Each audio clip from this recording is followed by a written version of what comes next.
Before we dive in, here's another show you can enjoy in the True Story FM family of entertainment podcasts. Ever wondered what happens when a Zoomer who grew up on the Clone Wars, a millennial Anakin defender, and a grumpy old Gen Xer walk into a cantina to talk Star Wars? Then we've got the podcast for you. Star Wars Generations is a place for fans of all backgrounds to come together, talk about why we love the franchise, and what we can learn from each other. With so much new Star Wars content coming out, we take a deep dive into all of it.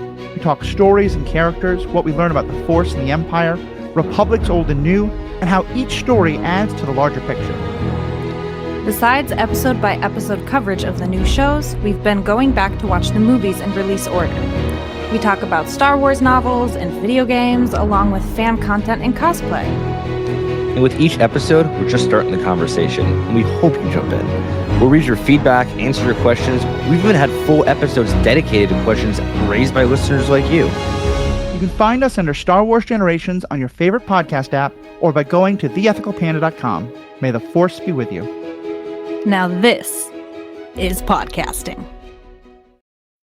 Hey there, true believers. Andy Nelson here from the Marvel Movie Minute podcast with the rest of the team. Pete Wright, Kyle Olson, Rob Cabasco, And Matthew Fox. This is the podcast where we dissect the Marvel Cinematic Universe 1 minute at a time, exploring every detail of this epic superhero franchise. In our season looking at Iron Man 3, we're going to mix things up a bit. That's right, Rob and I are your guides, but instead of our usual minute-by-minute format, we dive into 5 minutes of the film in each weekly episode. It's a totally new approach, but one that still allows us to explore all the depth and detail that makes these movies so special, even if Iron Man 3 isn't all that special. Hold on, that's where you're wrong. Extremist, Shane Black. Yeah, would you like to look at the Mandarin and Maya Hansen? Mm-hmm. So whether you're a die-hard Marvel fan or just love deep dives into movies, there's something for everyone on Marvel Movie Minute. Suit up and join us on this epic audio adventure. You can find us at truestory.fm or by searching Marvel Movie Minute on your favorite podcatcher. Because in the Marvel Cinematic Universe, every minute is packed with excitement. Enough said.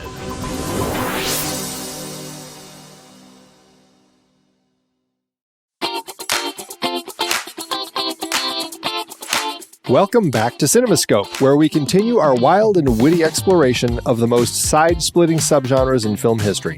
I'm Andy Nelson, your ever-enthusiastic host, and today we're thrilled to have a special guest join us for a bonus episode dedicated to the uproarious world of screwball comedies.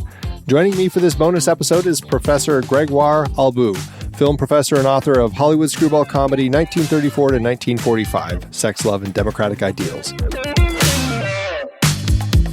Bonjour, how are you? Bonjour, I'm fine, thanks. Thanks for having me. I am thrilled to have you, in this bonus episode talking about more screwball comedy, because if there's one thing I learned about watching all of these, you just can't get enough. They're just so much fun. No, that was nice to hear and say. Yeah.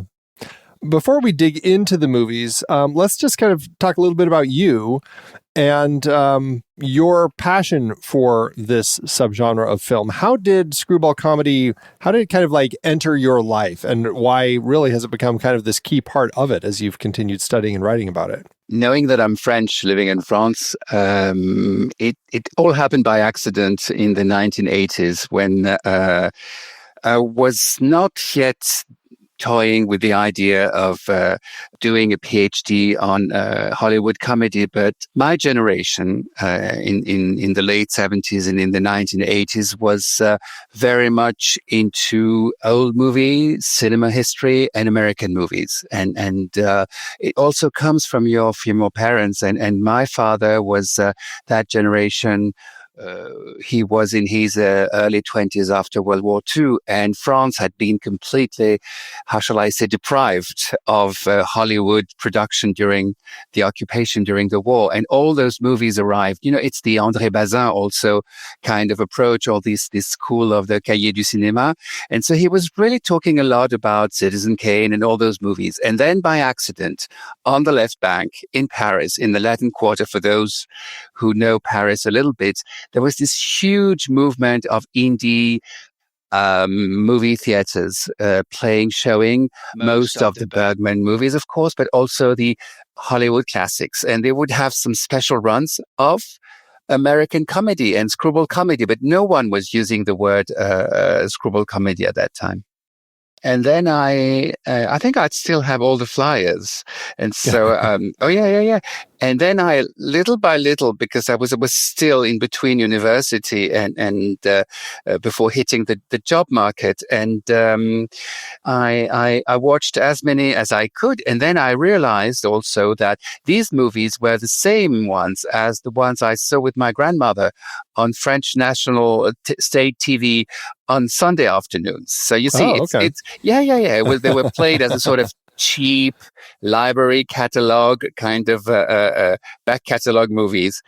And then 2 books or 3 books were published, or I happened to bump into these books. The first 2 ones were from Wes Gehring when I was going to the States rather often, and he wrote those 2 books about screwball comedy. So it helped put a name on a series of film. And the other one, which completely changed my life, I think, it's a bit tacky to say so, but it has a meaning, was Pursuits of Happiness by Stanley Cavell, which was published, I think, in 1981 and came here across the pond in specialized bookshops around 1985, 1986. And it really, really changed my vision of cinema, also my vision of that genre. And I think Cavell was very important at that time because he paved the way, being a philosopher, and maybe we can talk about his work later on, but being a philosopher, he was really transdisciplinary in his approach of cinema, and that's the essence of film studies. And in those years, film studies were taking off in France. So that was the beginning of it. And then I dropped out. And I started a normal career, which was completely not normal. And I spent more than 25 years in the media industry and entertainment industry. And I've been with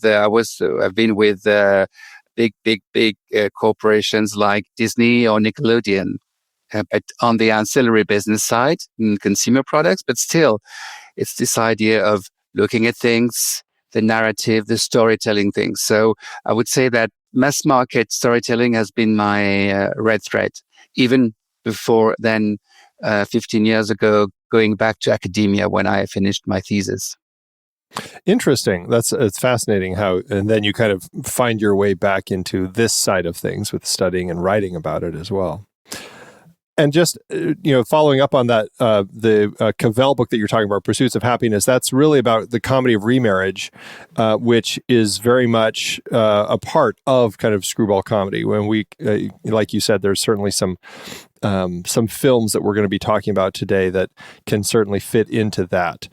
Now this is a bonus episode. We're going to be talking about some films. Initially, we talked about discussing 5 films. You came to me with 7 options and said, pull out whichever ones you want. And I don't know, maybe it was the easy route. Maybe I just wanted to talk about more of these movies, but I said, let's just do all 7 of them.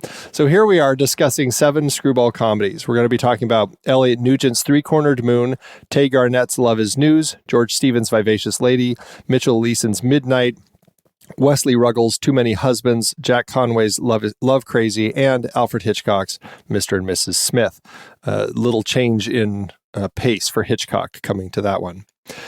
Before we dig into the movies proper, I just wanted to get a sense from you, what is it about this particular set of films that drew you to pick them? Because it's, and I know we already had a conversation with some of the big ones like Bring Up Baby, It Happened One Night, things like that. But what is it about these ones that drew you to them? Maybe because I'm not talking about them that much these days. So, and also, when you tackle such a big genre, because my corpus or the films that I've seen is up to something like 140. I mean, from the main period, the classic Hollywood period. But what was very important to me is I was not a film historian or a film scholar at the beginning, and I did a lot of history, political sciences, and I found that what is interesting in a film genre, and especially in America, it's the power of the movies to communicate socially, the social function of movies. And when you address a bunch of films, of course, everybody is talking about the main ones with a kind of author or tourist approach, and the big names like Hitchcock, Howard Hawks, Preston Sturges. And it's normal because that's the easiest way. And what I found interesting when you try to find a sort of rationale of thread between all those movies is to really look into what are considered the minor ones, or directors that have been considered wrongly, I think, as secondary directors like Garnett or Mitchell Leisen.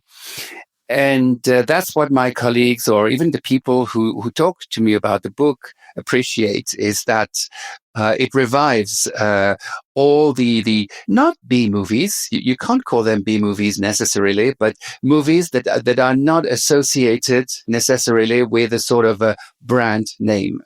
And that's something I found interesting, because we're talking mass market here, culture, mainstream culture. Right. Yeah, I think that's a fair way to kind of describe it. I mean, you're right. This list of directors, other than Hitchcock, I don't think, and George Stevens, but I feel like when I think of George Stevens, it's kind of a different direction of George Stevens films. But I don't think that these directors are ones that readily come to mind as like the big name directors that you often think of. But that being said, it's like, all of them are bringing interesting things to these films, and they're absolutely still worth checking out. And I think to some extent, it's good to look at some of these lesser known films because, yeah, they might be harder to track down these days, but, at the same time, if you get more people watching them and talking about them, hopefully they will, it'll spur studios on to realize that these are ones that should be more accessible via streaming, things like that. These guys were very interesting because they're like craftsmen. We've heard so many things about either the hatred of auteurism, which today I think is really too much, and also the idea of only a pantheon of authors could be considered. And all these guys did their classes during the silent era, and they were all professionals and experts in one or several areas of movie making, like being chief photographer, like script writing, gagman, and so forth. And this is something that you can trace or track down in unknown or overlooked movies. Yeah, absolutely.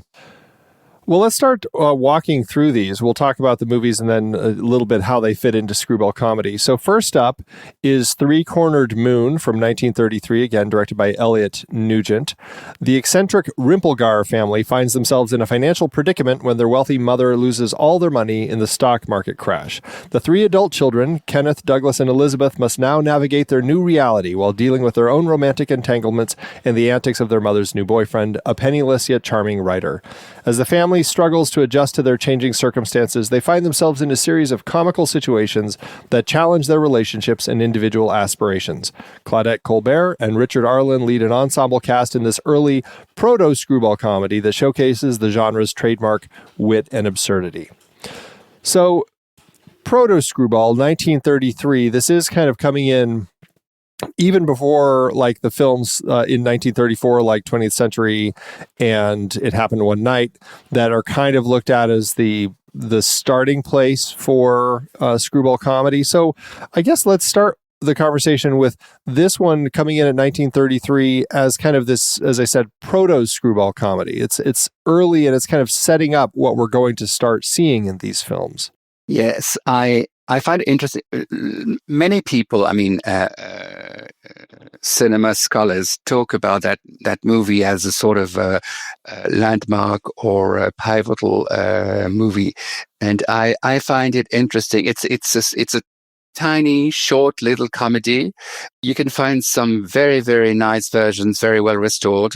I think that, like they always did, they took the tapes from the UCLA library or any kind of library, and the digital version is extremely good.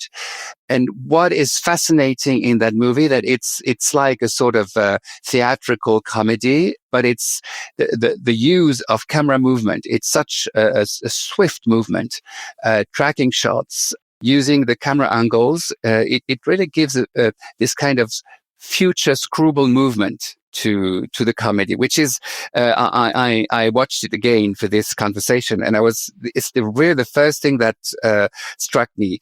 And the second thing is that it's a crisis, a depression movie, or what some other people called the New Deal comedies. So it paves the way to the Mayhem and Godfrey movies. You've touched on that, but also the Lady Eve, Joy of Living, especially through the portrayal of a completely crazy, dysfunctional family. Family is a zoo place.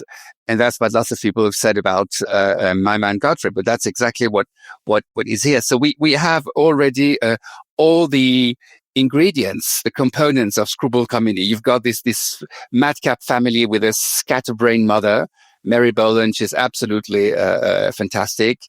She really brings with her all her stage persona, and she plays like a theater actress, but it's very well. It fits very well into the movie, and she's representing the faulty generation, because that's what the comedy of those days was always trying to project. There is a generation that is responsible for the crisis, and these guys are the parents, not even the grandparents, the parents, which is very, very interesting in terms of genealogy in those movies. Which you could also, again, My Man Godfrey, same thing with the father in that family. Yes. Yeah. And the father is hopeless. He's not a sort of bad businessman like Mrs.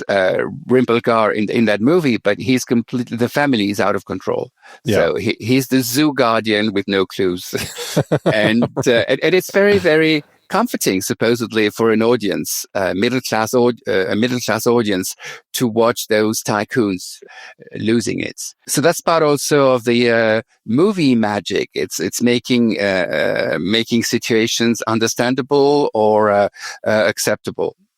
And then there is the central character, the heroine, which is played by Claudette Colbert, and she has already all the how shall I say, the even the typecasting elements of what she will play afterwards. She's matter of fact, ready to work, because when the family is completely broke because of this stupid three-cornered moon mine in which the mother has invested a tremendous amount of money, she's the first one to go and work in a factory as a factory girl, and then. Well, we're in the context of the post-Me Too movement. And in the movie, sexual harassment is so gross and so obvious. And I thought, okay, I completely missed that when I wrote the book. Completely overlooked it.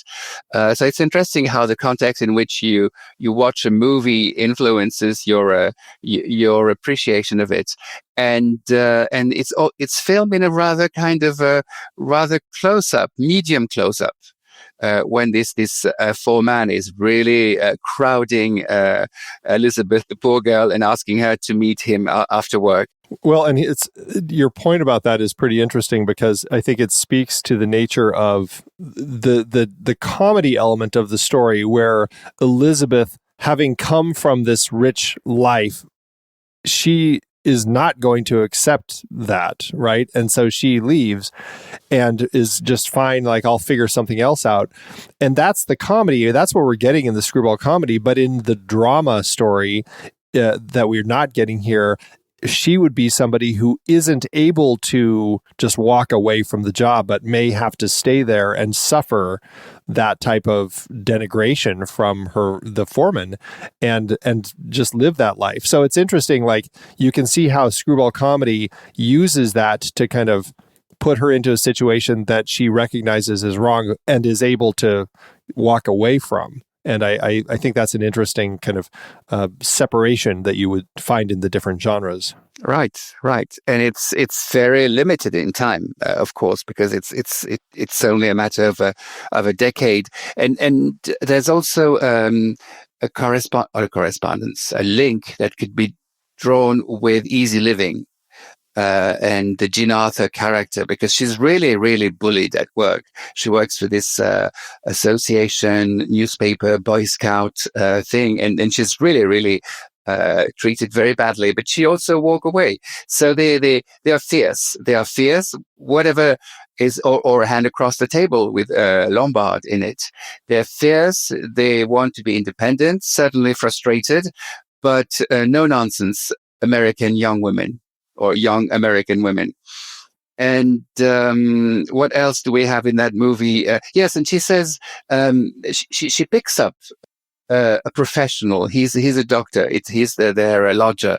And she says, I'm fed up with talking. I want facts. I want the real world, which is exactly the propaganda of screwball comedy. And if you look at the sociology of the characters in screwball comedy, the positive heroes are never politicians, bankers, financiers, or businessmen.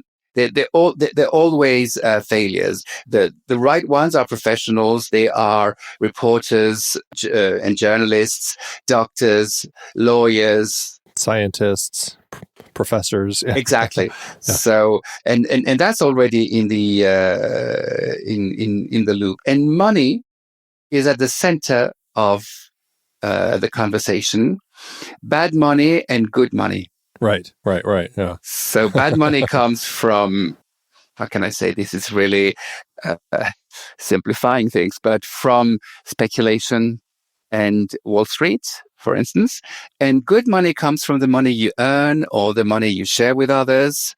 So that's also, all these movies have for a long time, they've been considered, especially in Europe, as a sort of American propaganda, lulling audience into social acceptance. But I think it's more controversial than that. It's the idea that the money you make with your heart and your mind, is the good money because it helps everyone. It helps build the country. It's not only speculation. And I think that's already in that movie. And then there is the thing that, and that's what I'm thinking of Cavell as I speak now, but it's a bit far-fetched, but you already acknowledge the role of the savior couple. The savior couple is the one that is made of this very matter-of-fact, independent, eccentric, to a degree, girl and her mate, who is a responsible, ethical professional. And they represent the renewal, the democratic renewal. So that's the other thing. And then there is this huge gymnastic in the movie. Have you noticed the boys are running all the time? There's heckle, and it's a bit new.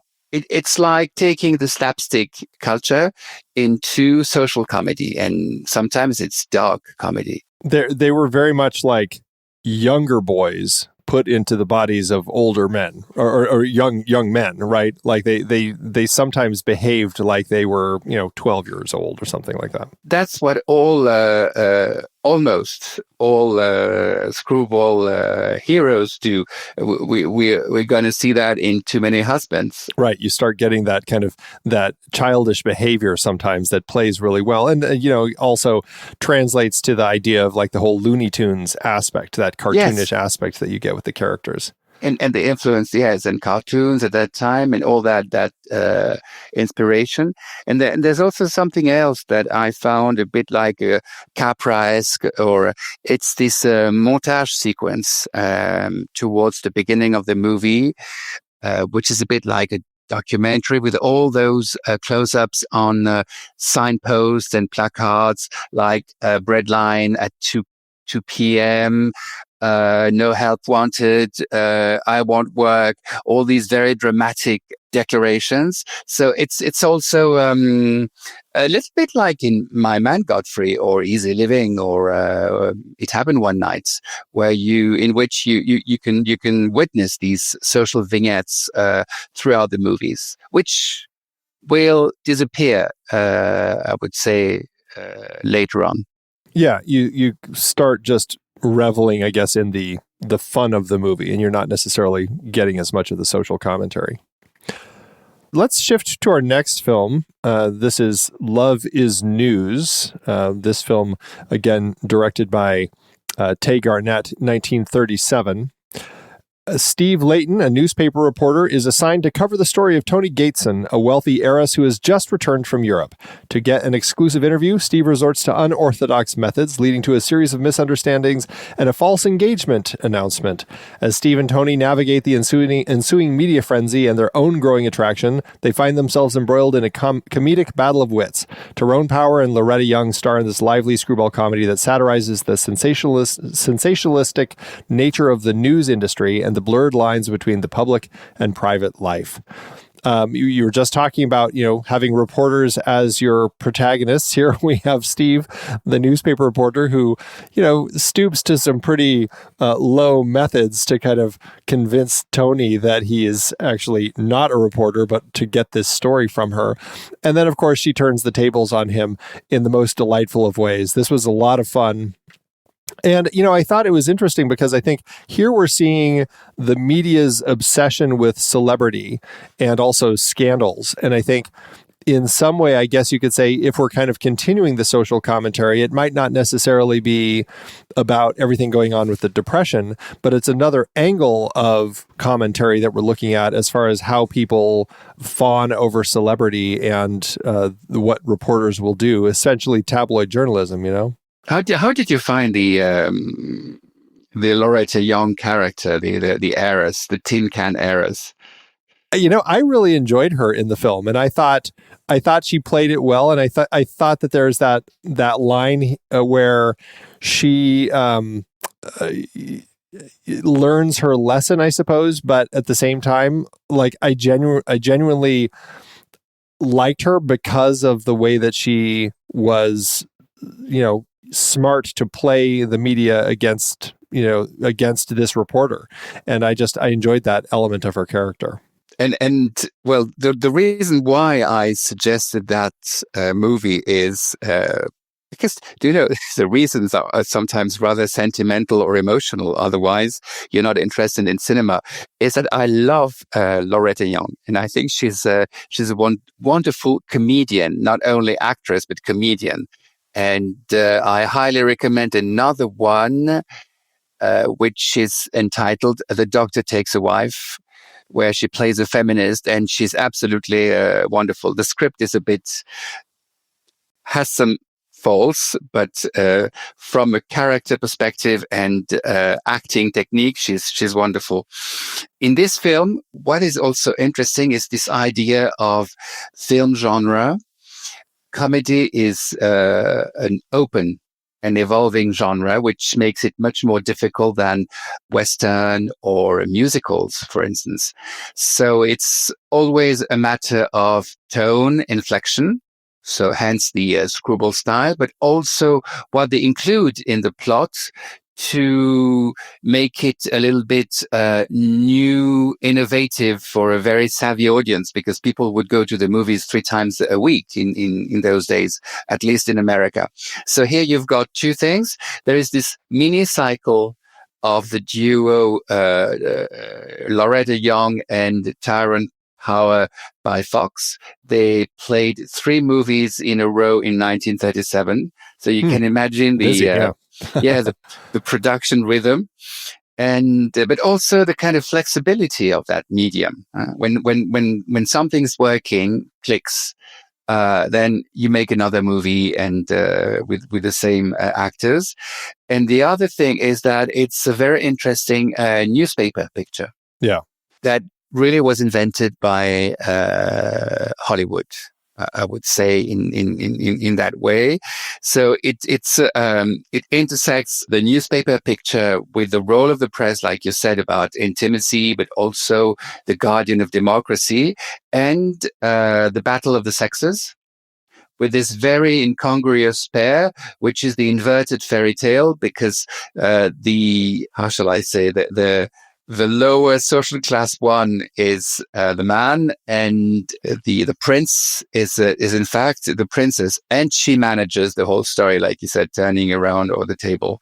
And you also get the love triangle, essentially. It's not completely a love triangle, but still George Sanders is in the story as the man she's supposed to be with, right? And that's kind of part of his reason to be kind of pursuing her, to kind of like figure all this out. But the way that she really has no interest in the George Sanders character, I think is an interesting element that we're getting here, because unlike, something like Bringing Up Baby, where okay, you could argue that Cary Grant isn't actually interested in his wife, that he, or that the woman that is his fiancée, but they are actually engaged in everything. Like there is this sense that, they're talking marriage and all of this sort of stuff. Whereas here, I kind of get the sense from the beginning that Loretta Young really has no interest in George Sanders' character. Well, because it's a screwball comedy, she can't. Yeah, no, absolutely right.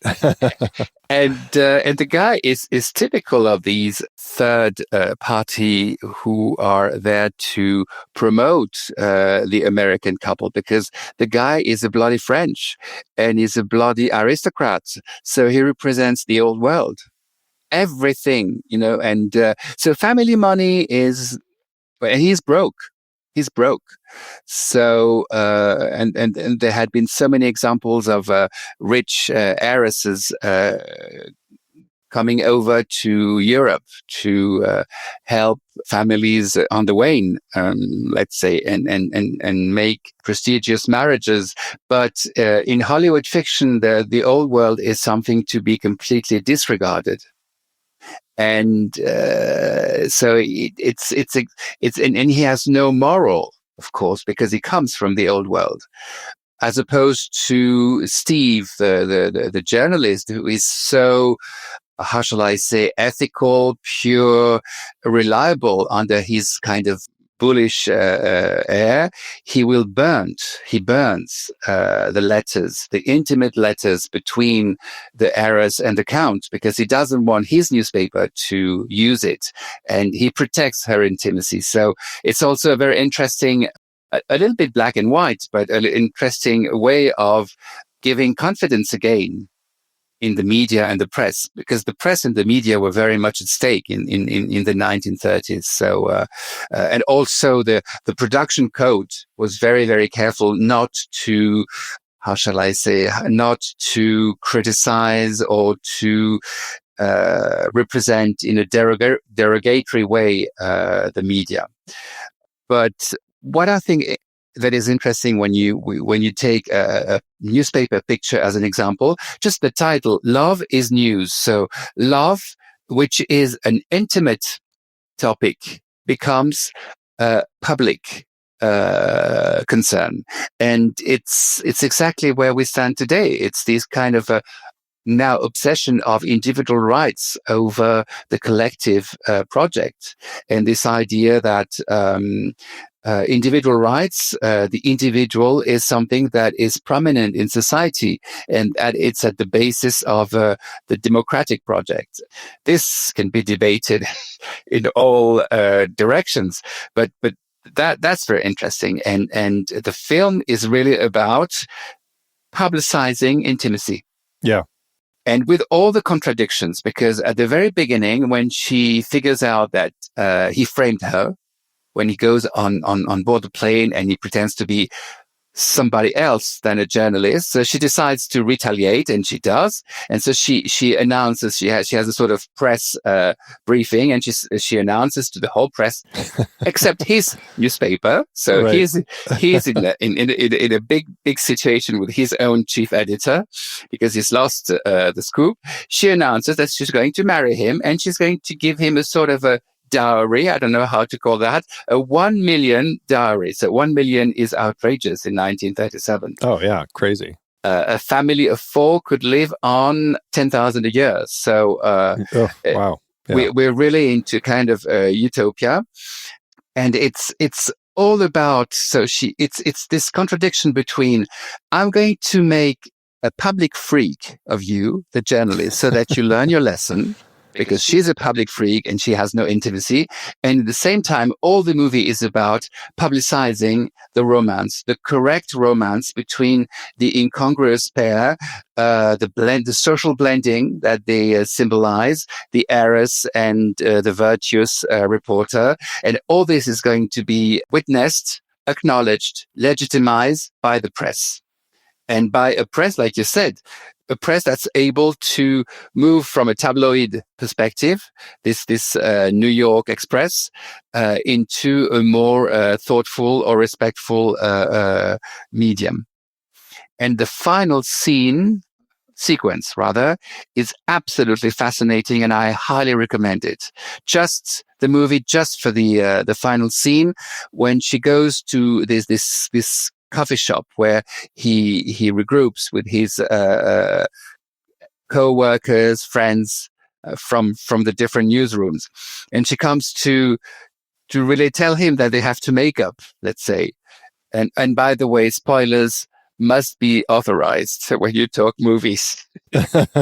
Right. And well, yes, she wants to apologize for what she's done to him. Well, it's complicated. We can't go into all the details. And then he rushes outside of the cafe and starts walking very fast towards, we don't know where. And then she follows him. And there is this absolutely wonderful backwards and lateral tracking shot with very little editing. I think there's only 2 shots for about almost 40, 50 seconds. And then there's the crowd around them, and she's running after him, and she's really telling him that he needs to reconsider her. And they end up in this drugstore where he wants to make a phone call. So they're like goods in the showcase, and they kiss and make up. And everybody outside, all the people on the street, applaud and just rush onto the window to see them to see them closer. And that's exactly what publicity is about, and screwball comedy is about. Love or marriage needs to be negotiated as a accepted compromise, mutual respect, mutual recognition. And then all this kind of informal contract has to take place through a public declaration, which is the case. We're on a New York street, and with a public witnessing, whatever is. And that's what happens, for instance, in When Harry Met Sally. The final reconciliation is at New Year's Eve, with everybody around in this huge party. So it gets something, a sort of a social acknowledgement. And also the promise that it can happen to everyone watching that scene. So it's very interesting, this intimacy thing. And that's a topic I'm working on today. This contradiction between protecting your intimacy, your privacy, and needing the public gaze to make your intimacy accepted. Well, and you didn't even mention that that part of the reason that he walks out to go down to that drugstore is so that he can call his editor to kind of announce everything, right? And so that ties exactly into what you were just saying, that's exactly on his mind too, even though we don't necessarily know. Like, they play it like he's walking out in a huff or something like that, but it's really to go call his editor and tell him the good news. And having the scoop and the front page news, and so everything is well that ends well. But here again, the press is there to. It's like a sort of a good fairy, like Stanley Cavell would say. The press is like another space, another character. Everything that the couple does, betrayal, making up, everything is echoed by the press, and it's also a form of ellipse in the story, with all these inserts with the front pages. And then in the end, the press is not only an actor, but also how can I say, a seal with the printing of the news of the fact that love story on those terms is the right one for a modern society. Well, I'm pushing it a bit here, and that's what is fascinating here. The role of the press, and the press is everywhere in those, and it still is today in rom-com, always. Yeah. Oh yeah. Yeah. In this film, Tyrone Power, Loretta Young, you said that they had performed in a number of movies together. How often did they end up appearing in screwball comedy? Because I feel like this is the only time I haven't seen as many screwball comedies as probably you have, but I don't feel like they were faces that I'm used to seeing in the screwball comedies. But I loved them here. I thought they were fantastic in it. He did only those three with her. Screwball, romantic comedy, whatever you want to call them. And then she did a few other ones until the early 40s.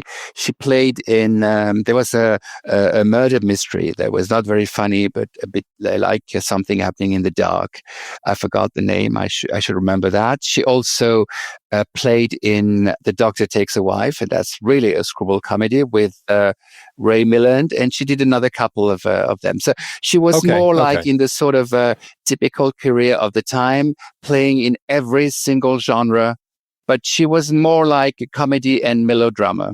Like, I feel like Don Amici, who is his editor in this, I feel like I see him pop up in these more often. Like, he's very much a face that just, I think, works well for these sorts of stories. He's like Ralph Bellamy or Edward Arnold. They are the typical supporting characters. And it's part also of, there's quite a lot of typecasting with these guys. And it's also the part of this familiarity, shared culture that the studios, the production shares with the audience. Because you, just like you did, or like I did, we recognize that kind of typical character. Oh, yes, and that's him again. And that creates this. But we need to be surprised always. So, well, to the point, like the next film we're talking about, Vivacious Lady, directed by George Stevens, Jimmy Stewart isn't necessarily always somebody who I think of in like this sort of screwball comedy. Like, I think of him more in like romantic comedy or westerns, or, I mean, he's also in a big variety of films, but screwball comedy, I feel like I haven't seen quite as many of films of him in that particular genre. And maybe I just haven't seen them yet. But this film, Peter Morgan, a botany professor, impulsively marries nightclub singer Francie during a trip to New York. Upon returning home, Peter must find a way to break the news to his conservative family, including his disapproving father, the university president. As Francie tries to win over Peter's family and adapt to the academic world, the couple faces a series of hilarious misunderstandings and cultural clashes. Ginger Rogers and James Stewart deliver charming performances in this delightful screwball comedy that explores the challenges of merging two vastly different worlds. So again, Jimmy Stewart, Ginger Rogers, she is always somebody who I enjoy seeing. I think Bachelor Mother may be my favorite film of hers. Just love that one. Yeah. But I had never seen this one before, and it was just incredibly charming, and I loved watching them as a couple. I mean, as far as this film goes, now we're moving into kind of, we talked about like the different roles. The last one we had the reporter. Here we've got the professor. How does this kind of exemplify the world of screwball comedy and the genre's explorations here of class and cultural differences between a professor and a nightclub singer? It does, but maybe we can maybe go back to that right after what I think is the most important point in the movie, and Billy Wilder used to call that the UFF. You know the expression UFF? I don't know that. Unfinished fuck film. So excuse my French. And the fact that it's, again, a clash of social classes and culture makes it even more vivid, shall I say.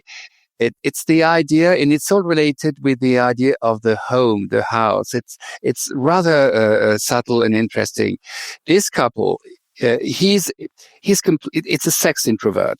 basically. And screwball comedy is very much about that, which is rather new to talk about masculine anxieties, and only in that way. No lady character in the genre is, how shall I say, they're always oversexed or asking for better sexual satisfaction, like in My Favorite Wife. And so should we call that a feminist kind of expression? I don't know, because it's before the era of feminism, but it's still very much flirting with the idea of gender equalization to stay safe and on the safe side. Yeah. And then he belongs to academia. His father is the dean of a faculty in a sort of a provincial town, if I'm not mistaken. Yeah. So province, academia, dean, very old-fashioned, representing the past world, the world that we want to leave, to go forward in a modern kind of America. And Charles Coburn is always perfect in that sort of role. Yeah, or a crook. Yeah, oh, you're right. And then comes Ginger Rogers with her persona, and she's the RKO star. In terms of comedies. So when you look at the breakdown of stars and studios, she's really with RKO. I can't remember if she had exclusive contracts, but she's mostly working with them. And of course, it's a love at first sight thing, completely unlikely. They married right after the first meeting. And of course, they take the train to that provincial town or city, and they need to make it, which means consummate the marriage. And the problem here is that there is a double issue. He is a sex introvert, and strangely enough, he works on the reproduction of a certain type of plants. So the sexuality of non-speaking elements on the earth. Yeah. And he's completely subdued, like his mother, in front of his father, who is a terrorist. It's really an idea of a kind of idea of castration. If we were to use a psychoanalytical kind of a glossary, to become a man, and also to speak, to externalize his desire, and they can't find access to a room because he hasn't the guts to tell his father he's now married with a showgirl, and she's very much like a showgirl with the dyed hair and everything, and she's so very much the all-American girl, and nothing is an obstacle for her. She manages to do everything she wants, and she's very patient. And the more patient she is, the more strange Jimmy Stewart's look. So it's a very much like a sort of a binary film and world. It's the world of show business, the perdition, the city of perdition versus the virtuous botanist. It is the real life of the world versus academia and intellectuals. And Hollywood doesn't like intellectuals, ever. Intellectuals, that means the think tank in Washington around Roosevelt. It means those guys who are not in the action. So that's always something that Hollywood struggles with. And so it's the new generation versus the old one. And the father, the son has to kill the father. So basically, and that's at the core of any kind of comedy, the scene X. And they can't consummate because they can't have the room for that. And what is interesting is that this movie it's a George Stevens movie. So George Stevens used to film a lot Ginger Rogers in her musicals, also for RKO.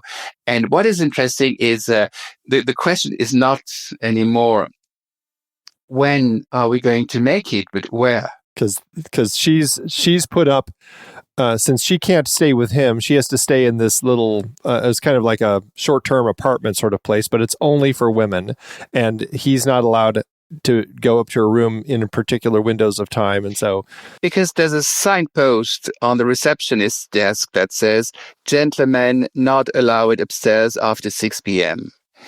And the receptionist is Franklin Pangborn, who is specialized in those very, very rigid, obnoxious kind of roles. And he's perfect in it. Yeah.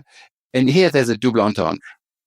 And that's the other reason why I suggested that movie, because here Hollywood is really submitted to a rather strict self-censorship system with all the cleansing or the monitoring of all contents at every stage of the production by the Production Code Administration.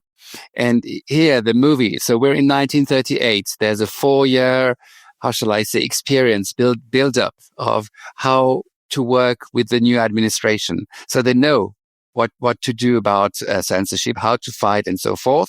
And here the film is very reflexive and is calling to the audience's intelligence. And the film says these regulations are stupid. Look, why should they make it after 6 p.m.? And so it's a direct hint to that. Well, I mean, he even calls the film Vivacious Lady. Like the title itself is very suggestive right out of the gate. Exactly. And then it's doubled by another kind of, which is typical of screwball comedies. It's the, do you say fold away bed? I guess I'm not sure what those are called, but yeah, fold away bed. I think that makes sense. So he manages to work his way to the conjugal bed, but then there's a huge, and she's waiting for him, eagerly waiting for him. And then there's a huge problem with the door, just like in My Favorite Wife or The Awful Truth at the end of the movie. And so each time there's some wind or the door bangs, then the bed goes down, and there is a risk that the receptionist can hear everything. And so they're never going to make it, because even the bed doesn't work, and it's not ready to welcome them. And that's really and this movement, which is very it's an innuendo. It's very interesting because we acknowledge in that scene the very how shall I say, the essence of the screwball style, which is how to represent, suggest forbidden desires, acts. So it can be interpreted as a sexual desire, or also more abruptly as a sexual intercourse that cannot be displayed on screen, of course, not even suggested. And the whole sequence is very, very funny, very well played, with lots of reaction shots, because everyone, Ginger Rogers and Jimmy Stewart, are on each part of a wall, of a partition. So it helps the camera or the editing to really cut into pieces this desire, and and you really meet the Production Code Administration's expectations, which is good taste. I think they certainly found, because in the correspondence that I read it between the studio and the PCA, they never mentioned that scene ever. So, and even after the movie was produced, so it means that they certainly found it tasteful enough.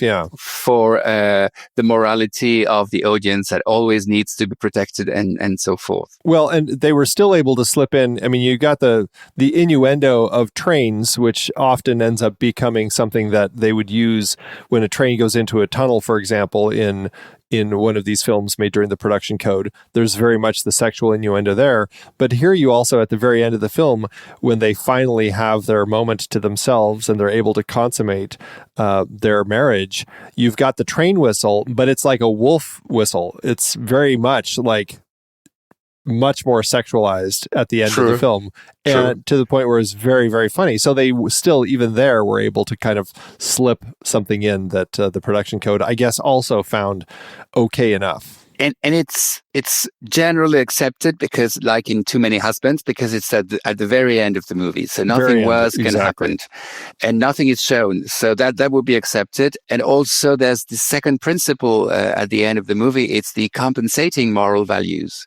because they are married anyway, and the family has regrouped.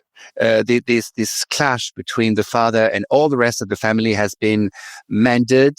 The gap has been bridged, so society can work as a whole. Though they are on the run, and this is what Screwball Comedy is about. We're not sure that they will have a home, a kind of classic home ever. So that's also these kind of endings with a question mark. Will this end up actually working out? Who knows? But at the moment, everything is fine. Let's talk about our next film, Mitchell Leisen's Midnight, which I had heard about because, just 1939, big year of, Hollywood's great year and all that sort of thing. So I'd heard of this film. I only just watched it for this. And I have to say, it was probably my favorite on the list of films that you had picked. I just completely adored this film. In this film, Eve Peabody, a penniless American showgirl stranded in Paris, finds herself caught up in a web of mistaken identities and romantic entanglements when she poses as a Hungarian countess to gain entry into high society. As Eve navigates the luxurious world of the Parisian elite, she becomes involved with a wealthy aristocrat, his wife, and a charming taxi driver, all while trying to maintain her false identity. Claudette Colbert and Don Amici star in this sparkling screwball comedy that showcases the genre's trademark wit, sophistication, and romantic complications. Just a fantastic film. Really loved it. How does this, for you, work in the world of screwball comedy? Can I ask you something before please. What is it that you liked in particular in that movie? I think it was the characters and the situation that they find themselves in, when they end up at the aristocratic estate and they're hanging out there. I think there was this element that you end up getting with Eve along with John Barrymore's character, Georges, as he kind of has worked out this whole deal to kind of have her continue flirting with this guy who is kind of becoming his wife's lover.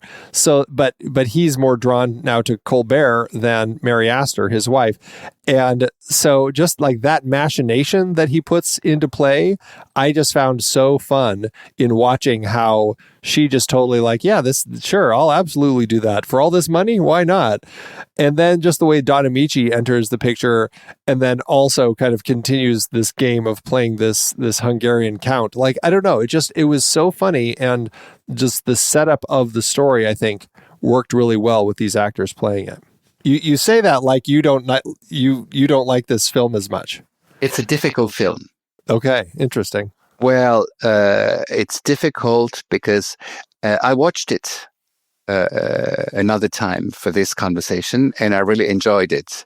But I've always struggled with all the. I'm looking for the word. It's very much European vaudeville. And comedy is a story of fools and liars. So it's all about quid pro quo, mistaken identities, lies, and with some swifts in the situation. Next minute, they're going to pretend that they are another person, like a taxi driver or a baron, and it's very. That's why comedy is difficult to work on, because of the pace, the rhythm, the tempo, and because of the amount of details. But that put aside, I think it's a little jewel. Yeah. And it's Mitch Leisen at his best. He really knows what he's doing. Mitch Leisen is certainly one of the kings of Paramount's comedies, I would say. So here we're back into the kind of authorist approach. And he had he had a very, I think this was a book by Wes Gehring. I don't remember if he wrote a book about Claudette Colbert, did he? Or another author. I don't know. But there was a very, very good relationship between Mitch Leisen and Claudette Colbert. And it shows in every kind of movie they do together. And he also was a very good judge of the rhythm of a script and the number of gags and how turning the table around without any notice. And we should just mention, this was Billy Wilder and Charles Brackett's script. So, it exactly. did have, that sensibility. But they struggled. They fought. Because the Billy two writers with Leisen, or who was the other way around? Oh, okay. Because Mitch Leisen had some good experience of screwball comedy in '39 already, and he didn't like the script as being too complicated, too twisty, and so he really amended it a lot, and he included some gags or some funny scenes. But that's rather interesting in terms of relationship and the role of the director. In the supposedly industrial and stereotyped kind of production, the director has always had a very important role. Not saying that the final cut was his, but the tone of the movie, the quality of the movie, the lighting, the rhythm of the script, especially where comedy is concerned, is a director's matter. Yeah. And why is it maybe the epitome of screwball comedy? Because it has all the ingredients. So it's like the screwball fairy tale. It starts with a meet cute at the railway station in Paris. Under the water, she is soaked with water. And this symbolism of water in comedy, like this kind of cleansing, changing instrument when you get into a river, when you lose you change your clothes because they are soaked, when you get a bucket of water on the head, it's always a signal of character transformation. And this is what is happening. She is going to be transformed. We have the inverted fairy tale here also, because she's called Eve, but he's eating the apple. Right. And of course, you don't notice that when you watch the movie the first time. So it's always talking to the subconscious of or the intelligence of the audience. Then you also have the wandering. That's a rom-com trait, but the couple, they don't stroll, but they drive through Paris several times. So that's the way the romance unfolds. That's how they get to know each other. That's how they conquer the public space, because their love is going to be a model for everyone. To the point where he brings on every other taxi driver in Paris to help track her down, right? Like they kind of control that aspect of the world in this story. And that's also the idea of the goodness of not of the poor, but the goodness of the humble. Yeah. People. A little bit like the Capra way, in Lionel Barrymore. You can't take it with you. Yeah. With the relationship with the neighbors, the community. So it's a bit this kind of a small town, the humble, that is very much promoted by Hollywood, though it's Paris here. Then we have, in terms of screwball style, we have a hint to Crime and Punishment.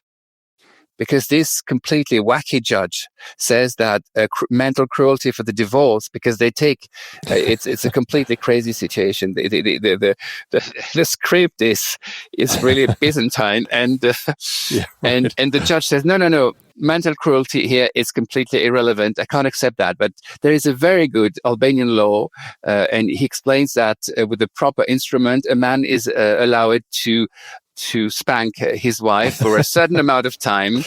So this idea that love, attraction, getting along with one another is also something that is brutal, that needs alteration. And then they take the marriage to court, which is typical in The Awful Truth. There is this court scene, and court is a public place. So it's the place where they're going to be unmasked in a very complicated way. It's the place where they will have to, both of them, acknowledge that they're in love with the other one. And that's one of the rules of romantic comedy. The commitment, engagement needs to be public. Again, intimacy and publicity. And there is this reconciliation room where the judge sends them. It's unbelievable. It's such a strange period of time as far as what they required. Yes. Then there is this idea of being unfaithful and love triangle with the evil third man, like the one you mentioned in Love is News, which is this Jacques Picot. very rich, and again, bad money because his family, and he's making tons of money with a very low quality champagne. That's something that the movie emphasizes. It's and then at the end of the day, all is well that ends well, because Mr. Flammarion, who hired the gold digger Claudette Colbert to how shall I say, help him take back his wife by seducing her lover. Everything is yeah, he gets his wife back.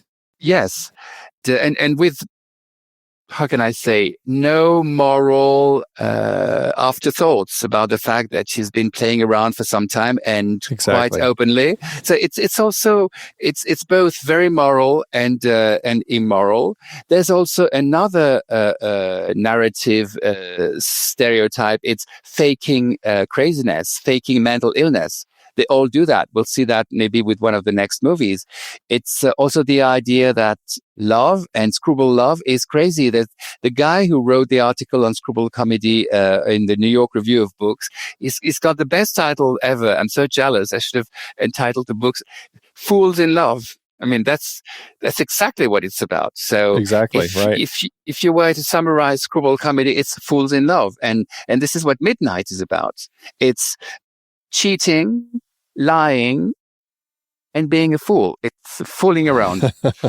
Yes, and then there's something that is not specific to Midnight, but that is specific to any kind of comedy, even, and I know people don't like when you make comparisons between Hollywood cinema and English theater or French theater, but it's very much the 18th century French theater, when you wear a mask, and through the masks, lovers can immediately recognize the truth of the other, and it's like the recognition of both hearts together through the mask. So that's typical of and which is here what happens, because she decides on an impulsion that she is Eve Cherney when she's about to be caught the first night at the reception, where she's slipped. Which is the taxi driver's last name, right? Exactly. Yeah. And when he realizes that she's taken his name, he says, "It must be you're unconscious." Yeah, you love me. Yeah, right. Exactly. It's both very coded, very complicated to see through, and completely obvious, and that's what is about the mask. And the mask is a figure that is always used in those very challenged, troubled times, dark times, like here the 1930s and the Depression, and where people had to move into other areas, reinvent themselves, and it's nothing but about America reinventing itself, I think. Yeah. If you agree with that. Yeah, I think that's an interesting way of kind of looking at it at this particular point in time, with a view of these people trying to create new versions of themselves, right? And is it for the money, or will it be for love? And that kind of ends up being the final crux of the film, which is... But the money is always in it, because together they will make money, good money. Well, yeah, and she also walked off with quite a bit of money after helping, Georges get his wife back. So, they'll certainly have some money. And again, she's American, and she's the one who leads the whole thing. She's the one who is no nonsense. She's the one who is adaptable. She can play roles, and she's much, much better than the French or the Hungarian. Well, and like you said, this is very much a fairy tale. I mean, it's patterned after Cinderella in many aspects. The midnight, that whole thing. And so, yeah, of course, she's going to end up. And for those who haven't watched the film, it's John Barrymore as the Good Fairy is absolutely he cracks me up each time. Yeah, he's so good in it. It's just a great movie. Let's shift gears to 1940's Too Many Husbands, directed by Wesley Ruggles. Vicki Lowndes' first husband, Bill Cardew, is presumed dead after a boating accident. After a year of mourning, Vicki marries Bill's best friend and business partner, Harry Lowndes. However, Bill unexpectedly returns very much alive, leading to a comedic love triangle as the two men compete for Vicky's affections. As Vicky struggles to choose between her two husbands, the trio find themselves in a series of hilarious situations that test their friendship and love. Jean Arthur, Fred McMurray, and Melvin Douglas star in this delightful screwball comedy that explores the complications of marriage and their enduring power of love. This is kind of a flip of My Favorite Wife, which I thought was kind of fun to see. In that film, it's Cary Grant who has two wives, and here we have Jean Arthur who has two husbands. But the stories play in different ways, and I thought that was kind of interesting to see how, in this particular case, it's really about her trying to figure out, like, which one of you do I want to stay with, And I thought that was actually kind of a fun twist on the story that definitely feels different than than My Favorite Wife. This film, again, we're in the love triangle, subverting traditional romantic relationships. How does this kind of like end up fitting into screwball comedy? Because it's a scandal institutionalized and breaking the law being made public. Basically, she finds out that she will have to deal with two husbands. She's had the opportunity to try another man while the first one was supposedly killed in a shipwreck. And by the way, a World War I veteran hero, so also the nation, etc. And then she decides that she's going to keep both. And that bigamy is the best solution for her. So this is absolutely asocial. It is something that is forbidden everywhere in all Western civilizations. So, but it's the opposite of My Favorite Wife, which I struggled a lot with because I was trying, if I may go back to My Favorite Wife just for a second. Sure, yeah. Because I was really trying when I read scanned through all the production papers, the Paramount production papers, I thought I would find some comments about the characterization of Cary Grant. And Cary Grant is very much, so he cross-dresses. He is completely introvert. He doesn't manage to consummate the new marriage at the moment when the first wife is coming back from another shipwreck, because everyone gets into shipwrecks. It was the period, yeah. And so he's very much into a sort of is he into women or not? What happened with the first one? Why did she leave? And then why is there this second partner, Randolph Scott, who is there and who says that in the jungle, the law of the jungle is that you don't need to do a contract or go to court to sleep with your wife or your mate. You just grab her and proceed. So that's what he says during the.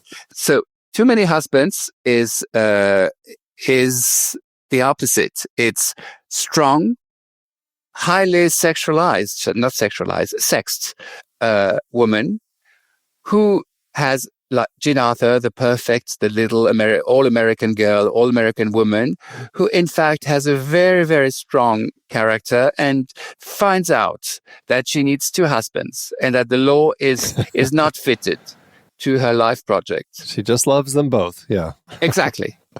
And so the whole movie is about, and the approval process with the PCA was an agony, because they were deleting every single acting indication or every scene indication or dialogue, and they were very careful that it also plays with the spaces, because it's in her house.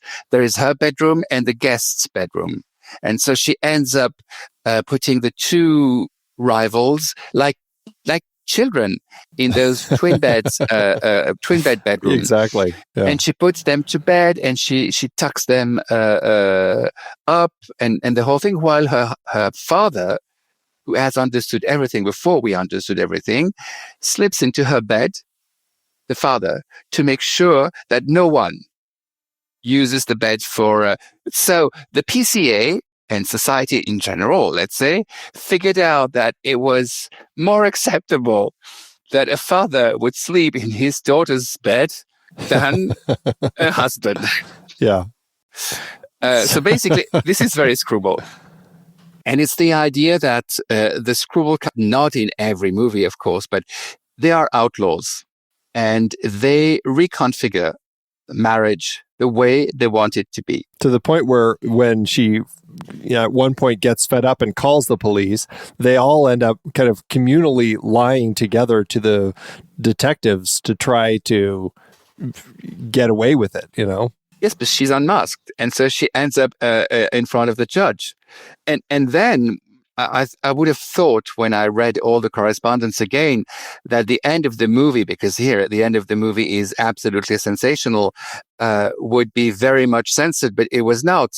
But at some point, what is interesting, the last but one sequence, she says to the two men briefly, "We've lost. It's been taken out of our hands." Yeah, right. And the judge has decided for our own lives, 1940. So I have only one legal husband, and that's, and she names him. And then she says, we have to conform. And then this kind of cutaway, and she leaves with her legal husband, but she throws a handkerchief on the floor. Right. With a close-up on the handkerchief, which means, please, young man, follow me. And then there's an abrupt cut, and the last sequence is in a nightclub. And let's to simplify things, because we can't go into all the details. At some point, they dance, the three of them, together. And that's called a threesome. Yeah.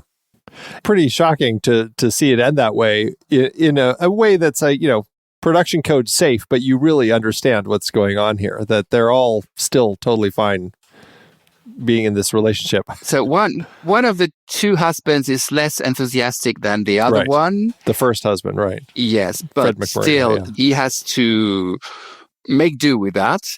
Yeah, and he wants to make his wife happy. Yeah, or himself.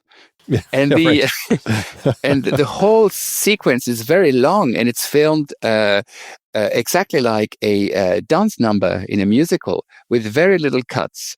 But the camera is zooming on the couple, so it's really a sex act.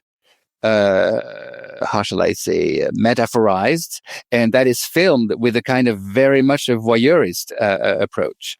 And then the final line, Jean Arthur, again, this kind of completely acceptable, perfect, wonderful, all-American lady, says, we will have to do this often. Right. So this is screwball. Yeah. This is really these outlaws. Fantastic. But that film takes it to the extreme, I would say, compared to other ones. But it's very interesting in terms of female characterization, male characterization, and the fact that modern marriage, they are experiencing all sorts of things in the private sphere. Bigamy here is a very, very serious thing, that are carried out into the public sphere for antagonism and or recognition. I don't know how to, am I clear when I say that it's both provocation and making it legitimate. Yeah, right. Exactly. It is provocative because we're, of what they're implying here. But at the same time, yeah, they're saying, yeah, that's fine. Let's do it. And we are in 1940. 1940. Yeah. Pretty wild. And it's a marvel that the PCA allowed it that, even after the film was produced. But it's Jean Arthur, those two actors. She seems to be not even responsible for what she's doing. She's she's got sort of a kind of aerial way of playing. So all that must have counted at the time. And it's so extreme that it doesn't seem even possible. Yeah.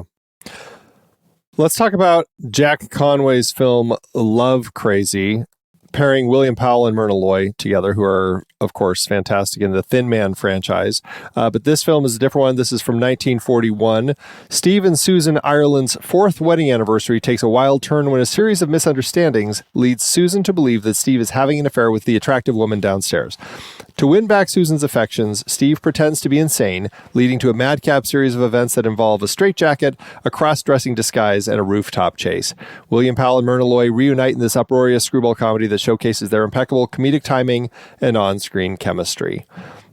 You're talking about playing crazy a few movies ago. This is definitely a big part of this one, as that's kind of what Steve ends up doing through a lot of this, is posing as crazy in order to get through these situations, but it keeps getting worse and worse and worse as eventually he ends up in an institution, and then when he escapes, they say that he's a homicidal maniac, and now all the police are after him. And that leads, of course, to the fantastic bit where he puts on the disguise of the woman's outfit and poses as his own sister.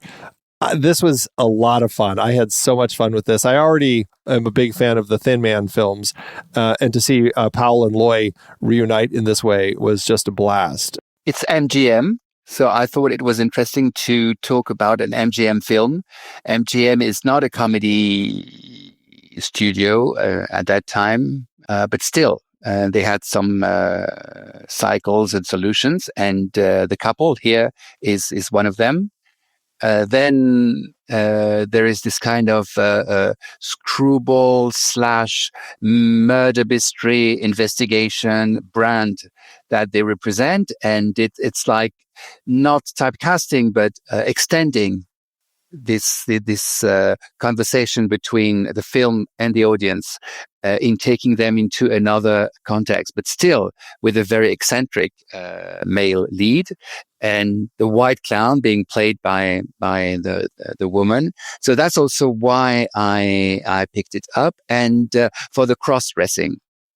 Craziness and cross-dressing, because it tells a lot about the reflection, the representation of masculine anxieties, like we say today, already at that time. And that's something typically American. It's typical of the American humor in comic books, the Thurber drawings, the cartoons. So it's very much one of the how shall I say, essential components of screwball comedy. There's a quid pro quo here, because he's not cheating on his wife, but then it leads to this kind of completely slapstick film. And there's a lot of slapstick that is carried on by William Powell. It starts with the elevator scene when he's stuck in the elevator. And there is this lovely picture book published by Ed Sykoff a few decades ago about screwball comedy, with lovely, lovely pictures. I don't know if it's still available. And he has this full page dedicated to that particular scene when he's stuck mid floor and with a dog with his head him. Pinched between the doors. Yeah. So it's all about transitioning from a classic male role or character or state of mind into something that is closer to his wife. So again, I'm not sure that at that time we would have said that about the movie, but what is interesting is that at some point he tries to appear as crazy, not to divorce his wife. She wants a divorce. So he is put into an asylum. He evades from the asylum. He is helped by his former girlfriend, the one that is suspected to be his mistress.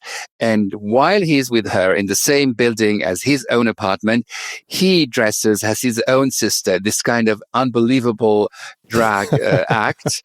And especially shaving off his mustache, yeah. Yes. And so he's lost all the masculine attributes. The mustache, like you said, the hat. There's a screwball, very slapstick kind of scene with hats.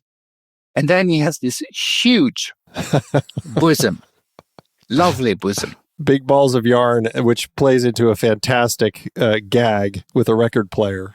Exactly. And then society.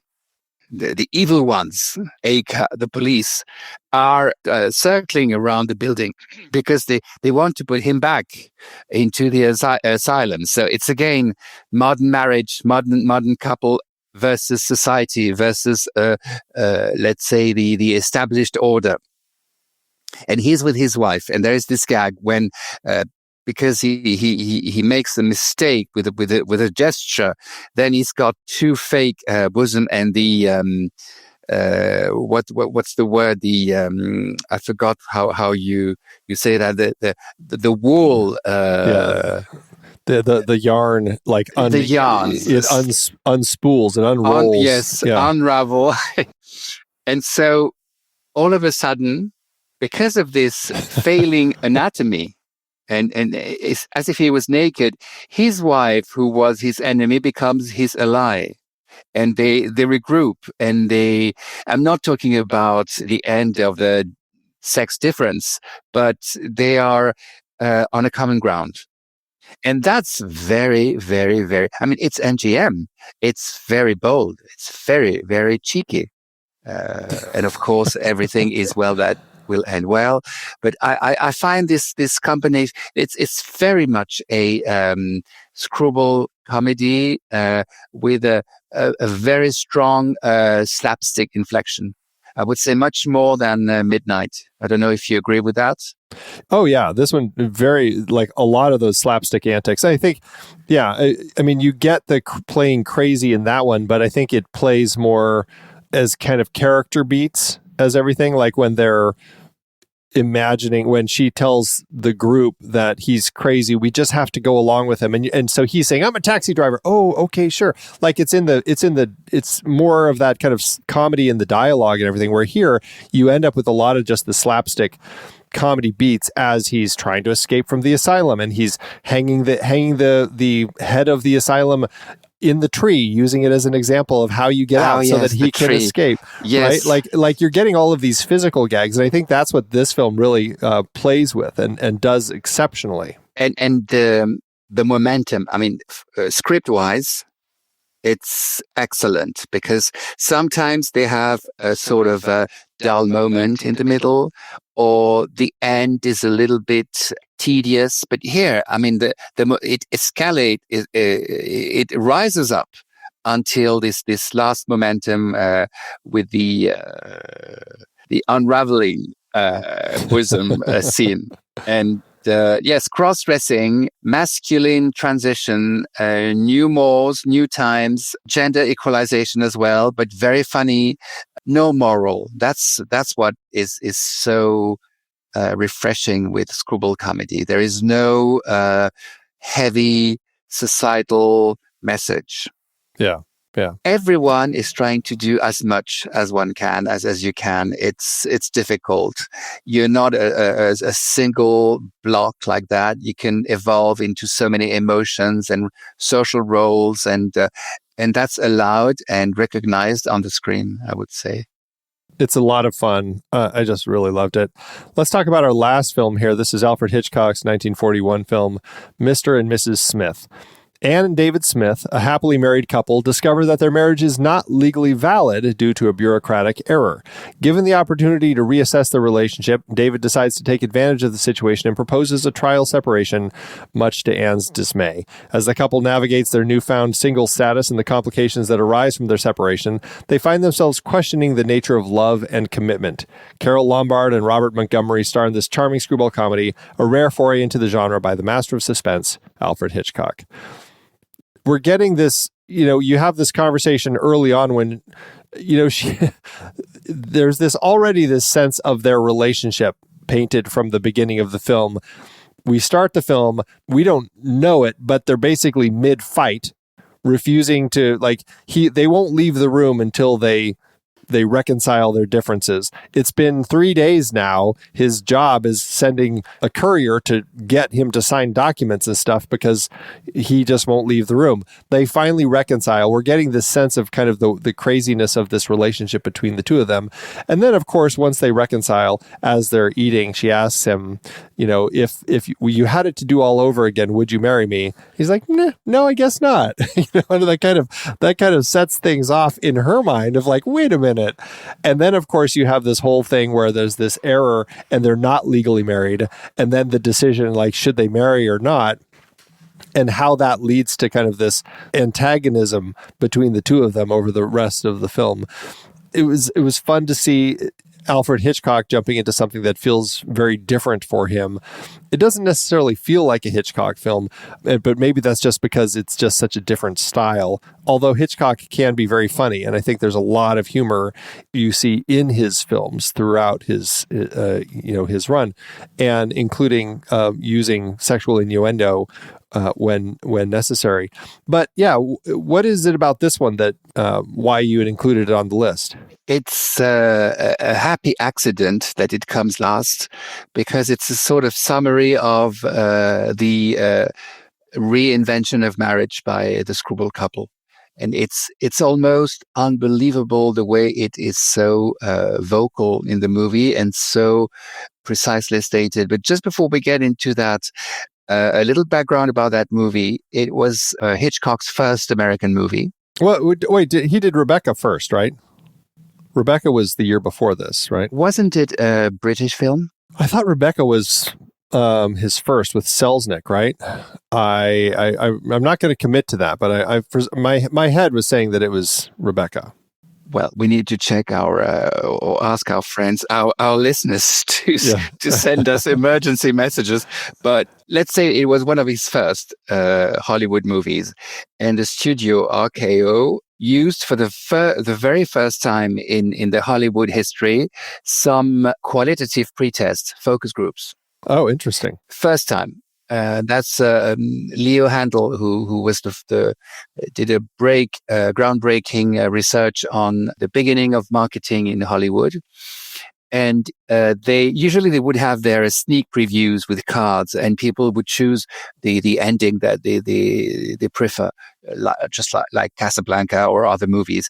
Here it's a bit different. The marketing did the research, and they had focus groups, and they wanted to gauge if putting the name of Hitchcock's name on all the promotion would be a plus for the movie, because he was very famous, and they wanted to assess that. So that's one detail. It's quite interesting, because making moving is a lot of craft, but it's also marketing, and it's a time when it's a pivotal moment.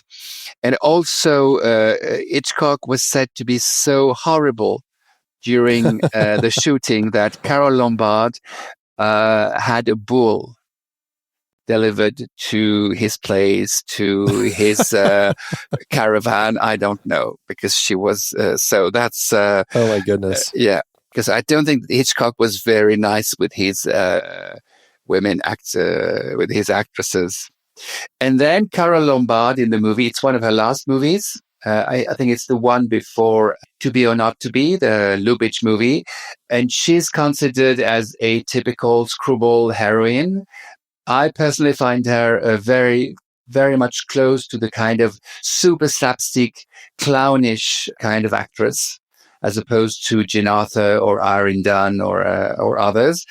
She's really, how shall I say, taking the movie into the screwball field, let's say. Yeah. And so the idea, what is interesting is, of course, like you said, the movie starts with a terrible scene underway, and the bedroom is a battlefield. Yeah.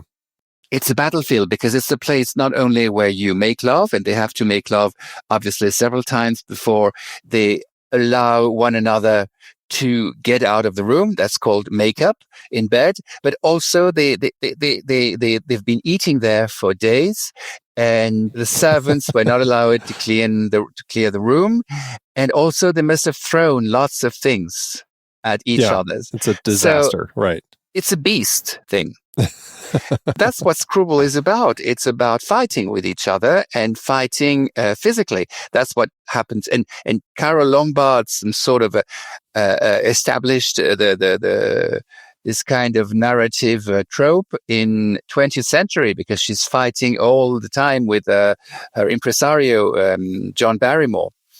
That's one thing. But then it becomes more cerebral, more theoretical, because she's the one who finally decides that she will accept to go back to her husband, who has changed his mind in terms of let's have this kind of trial apart, because she says that not only he has to propose again and let her know that he's still in love with her, but he has to reenact the constitution of the marriage. And they have a private constitution with 7, 8, or 9 rules. Yeah, right. And they have to check that every month. And this is going to be reiterated for the rest of their conjugal life. And then when you watch that, when you listen to that, you're just thinking, okay, but there's a prenuptial. There are rules that should suffice. No. This is screwball marriage. Marriage is not a public thing. It's redefined. It's an intimate matter, and it has to be redefined by the partners. And that's the model, and that Cavell insisted a lot on that. And of course, it's very funny, and she seems completely crazy, but he will comply with her demands. And in fact, when you look back at all those couples, they have no kids. No, yeah, absolutely right. And the whole thing is about to make it a simple thing, to get along with one another, to accept the other, to discuss that, and to come up with terms acceptable for both, be it a reconciliation kind of story or a first encounter story. And then the idea is that you have to renegotiate all that, and this is going to take the place of a formal union. And in that private contract, the couple and the family is no longer defined by the kids. It's defined by the partners being together. And this is exactly what is modern marriage today. In France, we had that debate, a heated debate about the same-sex marriage a few years ago.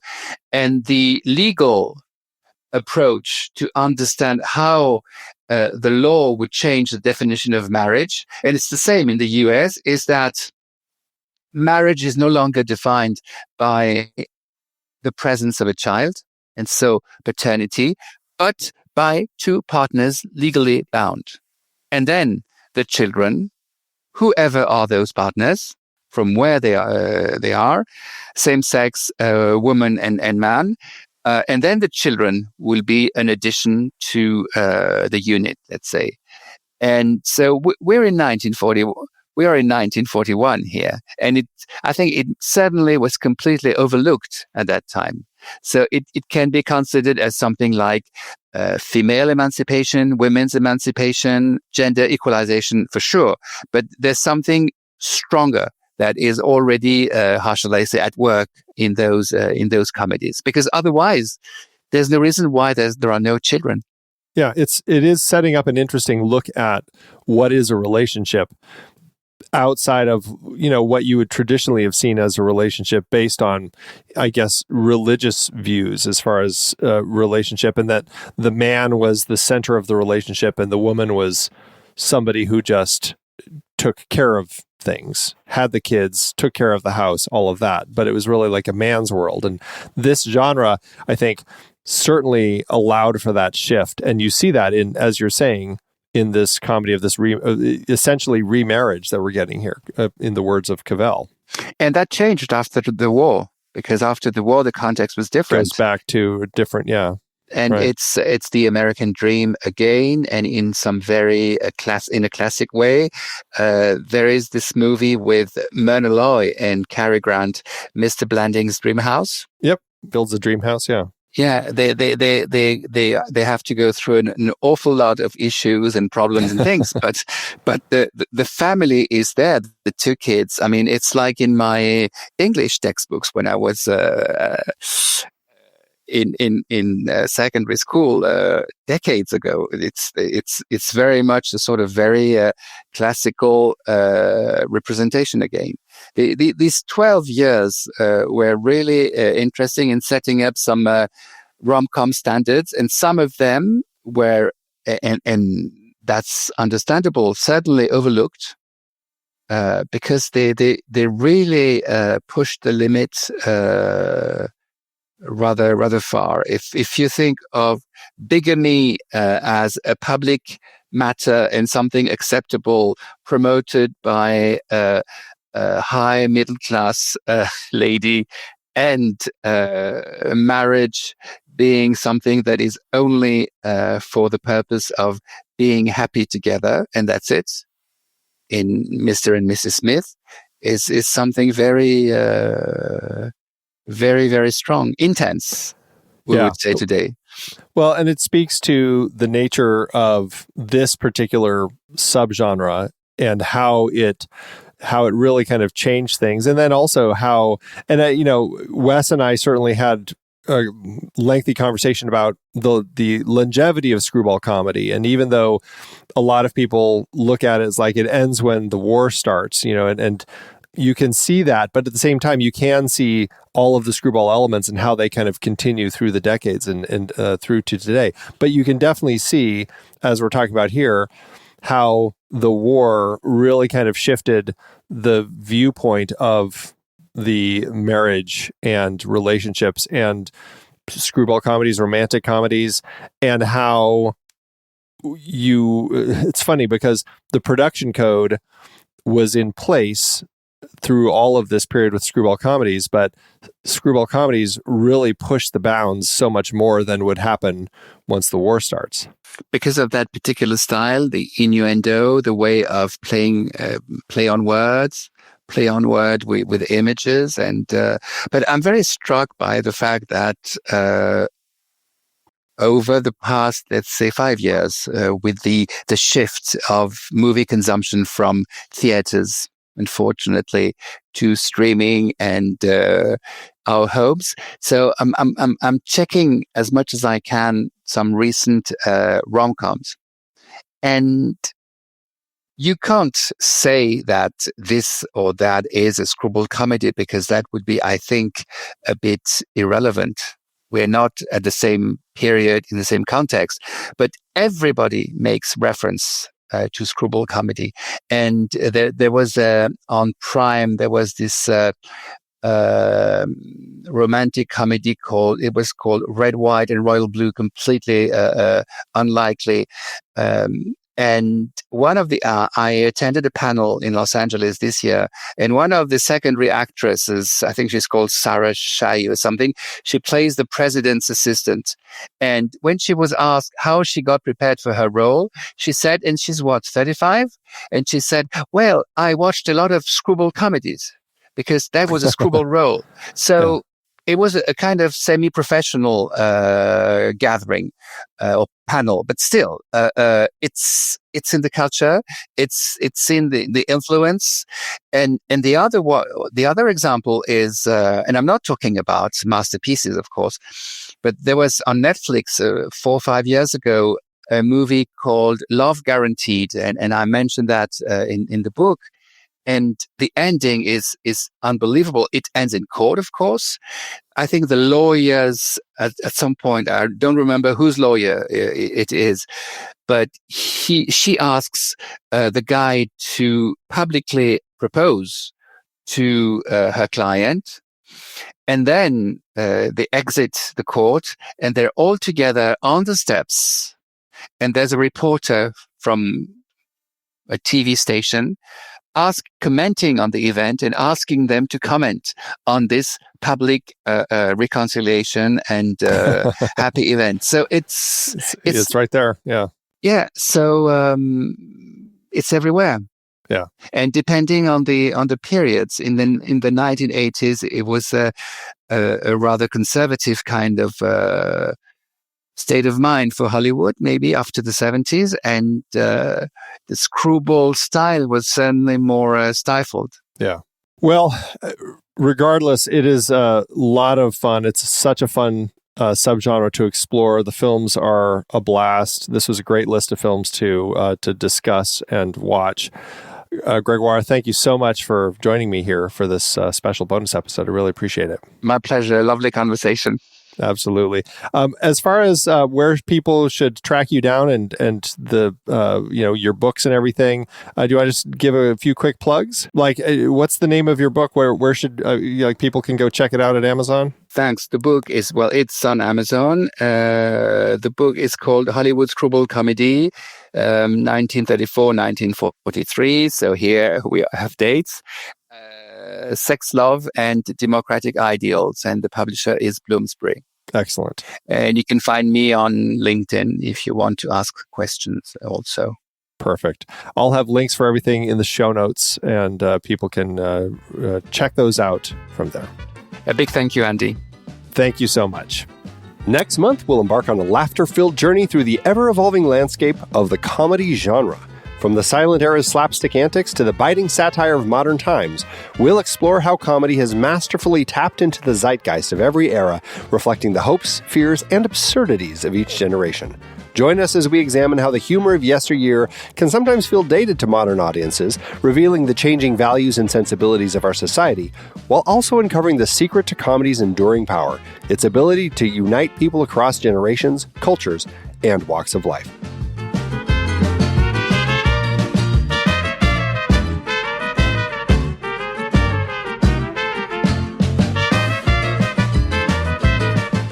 Thanks for joining us on CinemaScope, part of the True Story FM Entertainment Podcast Network. Music by Orcus, Randy Sharp, and IBY. Find us and the entire Next Reel family of film podcasts at truestory.fm.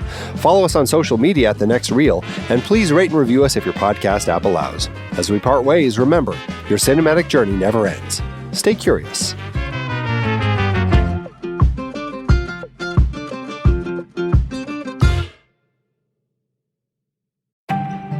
Hey, Pete, have you ever been fascinated by the allure of secret societies throughout history? Are you kidding me right now, Andy? I live for this stuff. From the Freemasons to the Illuminati, I am obsessed with these clandestine groups. The Rosicrucians and their ancient wisdom, the Skull and Bones Society at Yale with its powerful alumni network. I'm drawn to them. There's something about how they offer this exclusive access to hidden knowledge. They totally capture my imagination. It's like they give this sense of belonging to something greater than oneself. Wow, sounds like you're looking for one yourself. Do you even need to ask? Where do I sign? How much blood do I have to give? Are there any required tattoos or brands involved? Is it my first or second born that they need? Well, what if I told you that there's a secret society for film lovers right here at the Next Reel family of film podcasts, all proud members of the True Story FM network, and you don't have to give any blood or either of your kids? You've got my attention, Andy. What can you tell me about this cinematic brotherhood?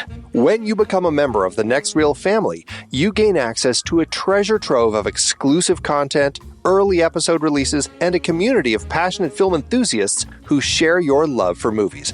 It's like being initiated into a secret order where you're privy to the inner workings of our shows, including the Next Reel, the Film Board, Movies We Like, Sitting in the Dark, and CinemaScope. But Andy, as a member, will I unlock a world of bonus content from extended conversations and behind-the-scenes insights to exclusive pre-show and post-show discussions that expand the conversations about the films we love? Why, yes, the true power of this secret society lies in its community. As a member, you'll join an exclusive group within our Discord community where you can engage in clandestine conversations with other passionate film fans in our members-only channels. But what about live recordings, Andy? The sacred rituals of any good cinematic order. Will these episodes be scheduled in advance so that members like me will know when to gather around the virtual pyre in real time via YouTube? Ah, yes. Perhaps the greatest secret of all is that by becoming a member, you're not just investing in your own entertainment, you're also supporting the tireless work of our independent creators and helping to keep the magic of cinema alive and well. So if you're ready to join this elite group of film lovers and unlock the secrets of cinema, head over to truestory.fm/join. For just $5 a month or $55 a year, you will gain access to a world of exclusive content, engaging discussions, and a community that shares your passion for movies. Head to truestory.fm/join to sign up. Andy, I can't wait for you to welcome me into the inner circle of the Next Reel family of film podcasts. I'll see you in the secret chambers. Now, when do I get my ring? Well, we don't actually offer rings with your membership. Tattoos or brands? When can I do that? No tattoos. Secret handshakes? Tell you what, you and I can come up with our own secret handshake, okay? No, I mean, at the very least.